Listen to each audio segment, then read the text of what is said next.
Hello అండి, మళ్ళీ వచ్చేసింది మీ చందమామ ఇంకొక చందమామ కథతో.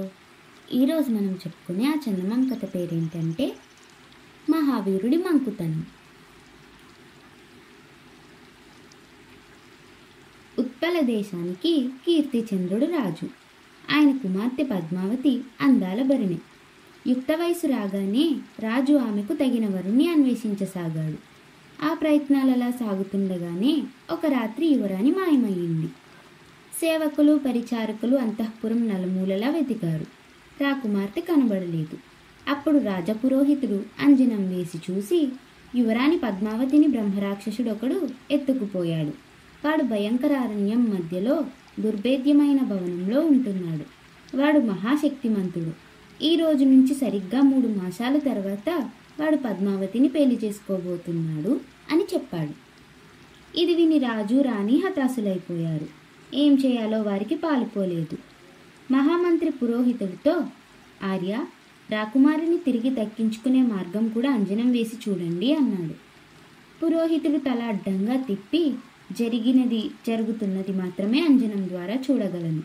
రాక్షసుడు పద్మావతితో వివాహం గురించి మాట్లాడాడు కాబట్టి జరగబోయే పెళ్లి గురించి నాకు తెలిసింది. అది అలా ఉంచితే మళ్ళీ 3 మాసాల వరకు అంజనం వేయడం కుదరదు అని చెప్పాడు.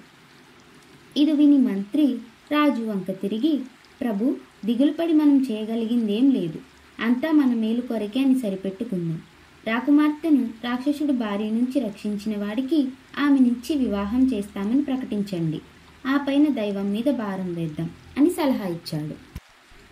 కీర్తిచంద్రుడికి ఈ సలహా నచ్చింది.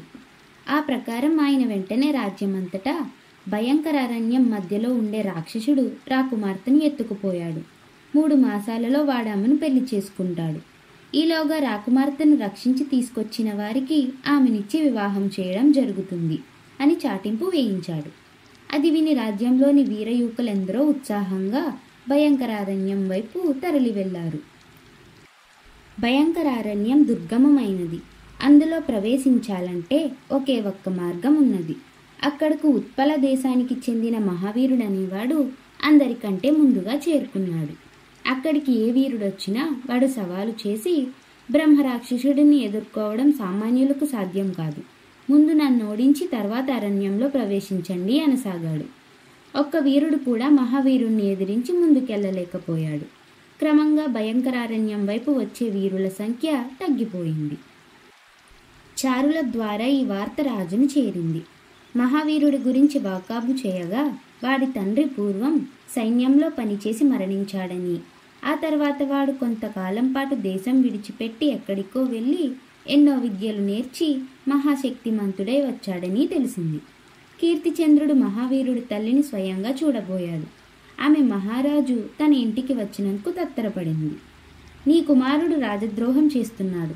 అందుకు సరైన కారణం ఉంటే తెలుసుకుందామని వచ్చాను అన్నాడు కీర్తిచంద్రుడు గంభీరంగా. ప్రభు, మాది రాజభక్తుల వంశం. రాజద్రోహం మాట అటుంచండి. రాజవంశం గురించి ప్రాణాలైనా ఇవ్వగలం. నీ ఆరోపణ నిజం కాదు అన్నది మహావీరుడి తల్లి. రాజు ఈ జవాబుకు ఏమాత్రం తృప్తి పడక, అయితే భయంకరారణ్యంలోకి బ్రహ్మరాక్షసుని ఎదుర్కొనేందుకు వెళ్లే వీరులందరినీ మహావీరుడు ఎందుకు ఆపుతున్నట్టు అని అడిగాడు. ఇది వింటూనే మహావీరుడి తల్లి ఎంతగానో ఆశ్చర్యపోతూ, ప్రభు, నా కుమారుడు మహాశక్తిమంతుడు. వాడిని ఎదిరించగల శక్తి ఈ భూమి మీద లేదు. ఎక్కడెక్కడో తిరిగి మహాశక్తుల్ని సాధించుకున్నాడు. బ్రహ్మరాక్షసుడిని ఎదిరించడానికి నా దీవెనలు కావాలని వాడు నా దగ్గరకు వచ్చాడు. నేను వాడిని దీవించి పంపాను. మీ మాటలు నాకు ఆశ్చర్యం కలిగిస్తున్నవి అన్నది. కీర్తిచంద్రుడికి ఆమె మాటల్లో నిజాయితీ కనబడింది. ఆయన రాజభవనం చేరి మంత్రితో మంతనాలు జరిపాడు. మంత్రి కొద్దిసేపు ఆలోచించి, ఇంతవరకు మన రాజ్యంలో ఏ వీరుడు మహావీరుణ్ణి జయించలేకపోయాడు. పేరుకు తగ్గట్టే అతడు మహావీరుడు. మనం అతడిని ఒకసారి స్వయంగా కలుసుకోవడం అవసరం. అయితే ఇలా కాదు, మారువేషాలతో వెళ్దాం అన్నాడు. రాజు మంత్రి పల్లెటూరి పేద రైతుల్లా వేషాలు వేసుకొని భయంకరారణ్యం ముఖద్వారం వద్దకు వెళ్లారు. అక్కడ మహావీరుడు వారికి అరివీర భయంకరుడిలా కనిపించాడు. రాజు వాణ్ణి పలకరించి, బాబు, నువ్విక్కడేం చేస్తున్నావు అని ప్రశ్నించాడు. ఉత్పల వీరుల్ని పరీక్షిస్తున్నాను అన్నాడు మహావీరుడు. ఆ పని రాజు చేస్తాడు, సైన్యాధిపతి చేస్తాడు. ఉత్పల వీరుల్ని పరీక్షించాల్సిన అవసరం నీకెందుకు అన్నాడు రాజు. దానికి మహావీరుడు తడుముకోకుండా, ఈ అరణ్యం మధ్యలో ఒక బ్రహ్మరాక్షసుడున్నాడు. వాడు మహాశక్తిమంతుడు. వాణ్ణి చంపడం సామాన్యులకు సాధ్యపడదు. తన మీదకి వచ్చిన వారిని వాడు చంపి తినేస్తాడు. ఉత్పల వీరుల్ని నేను చావు నుంచి కాపాడుతున్నాను అన్నాడు. ఒకవేళ ఆ వీరులు బ్రహ్మరాక్షసుణ్ణి చంపగలరేమో, వాడి చేతిలో చచ్చిపోతారని నీవెలా చెప్పగలవు అన్నాడు రాజు. ఇందుకు మహావీరుడు చిన్నగా నవ్వి, లోకజ్ఞానమున్న వాడెవడికైనా ఆ మాత్రం తెలుస్తుంది. నన్నే ఓడించలేని వాళ్ళు బ్రహ్మరాక్షసుణ్ణేం చేయగలరు అన్నాడు. రాజు అవునన్నట్టు తలాడించి, అది సరే, అయితే బ్రహ్మరాక్షసుని ఓడించగలవారు మన రాజ్యంలో లేరా అన్నాడు. ఎందుకు లేరు? వాడిని నేనే ఓడించగలను అన్నాడు మహావీరుడు. అయితే ఇంకేం, నువ్వే వెళ్ళి వాడిని ఓడించవచ్చు కదా. ఇలా ఇక్కడ ముఖద్వారంలో నిలబడి అందరినీ అడ్డగించడం వల్ల ఏం ప్రయోజనం అని అడిగాడు రాజు.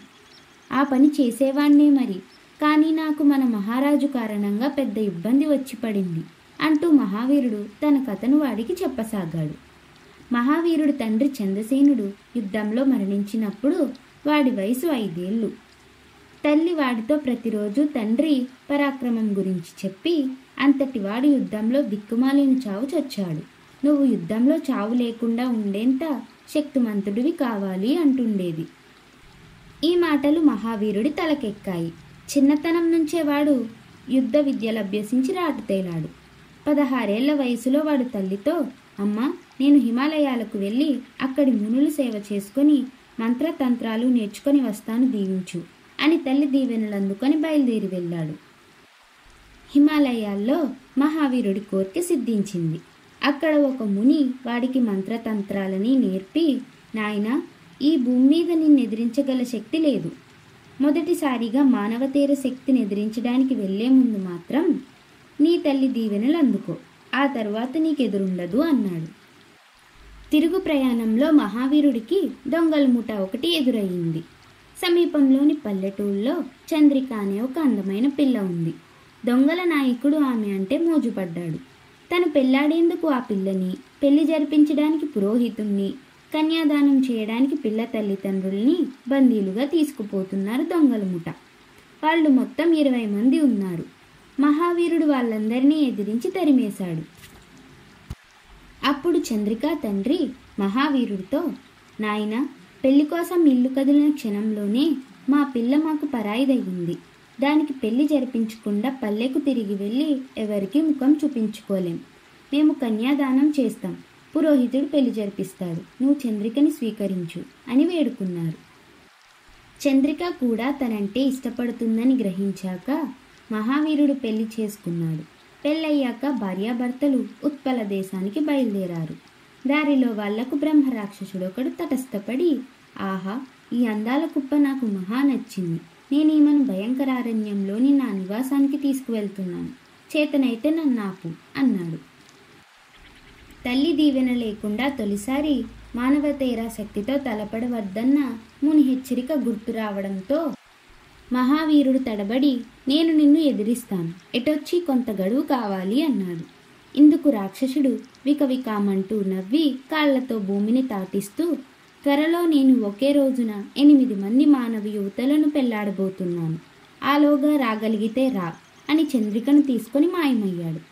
తర్వాత మహావీరుడు ఉత్పల దేశం చేరుకొని కంగారు పడుతుందని తల్లికి వివాహం విషయం చెప్పకుండా బ్రహ్మరాక్షసుణ్ణి ఎదిరించడానికి దీవెనలడిగి బయలుదేరాడు. ఆ సమయంలోనే వాడు రాజు చాటింపు విని ఇరకాటంలో పడ్డాడు. ఇందులో ఇరకాటం ఏముంది? నువ్వు కోరిందే రాజు కోరాడు కదా అన్నాడు రాజు. బ్రహ్మరాక్షసుని చంపిన వాడికి తన కుమార్తెనిచ్చి పెళ్లి చేస్తానంటున్నాడు రాజు. నాకు ఇప్పటికే వివాహమైంది, ఆ పైన నేను ఏకపత్నీవ్రతుణ్ణి అన్నాడు మహావీరుడు. రాజు వాడి నిజాయితీకి, నిష్కపటత్వానికి ఆశ్చర్యపడుతూనే, ఈ మాత్రం దానికే మంకుతనం ఎందుకు? ఈ విషయం రాజుకు చెబితే ఆయన ఏదో ఏర్పాటు చేసేవాడు కదా అన్నాడు. ఏమో, ఉత్పల దేశంలో నన్ను మించిన వీరులెవరైనా ఉంటే వారు రాజకుమార్తెను రక్షించగలరేమో చూద్దామని ఆశపడ్డాను అన్నాడు మహావీరుడు. రాజు వాడి వినయ గుణానికి మరింత అబ్బురపడి తానెవరైంది చెప్పాడు. తర్వాత రాజు తన చాటింపును సవరించి రాజకుమార్తెను రక్షించినవాడు ఆమెను వివాహం చేసుకోవాలన్న నిర్బంధం లేదని, అతడికి కోరినది ఇవ్వగలనని ప్రకటించాడు. ఆ తర్వాత కొద్ది రోజులకే మహావీరుడు బ్రహ్మరాక్షసుణ్ణి సునాయాసంగా చంపి తన భార్యను దక్కించుకున్నాడు. యువరాణిని రక్షించాడు. ఇందుకు రాజు కీర్తిచంద్రుడు ఎంతో సంతోషించి మహావీరుడికి తన సైన్యంలో ఉన్నత పదవిచ్చి గౌరవించాడు. అలా కథ కంచికి మనం ఇంటికి.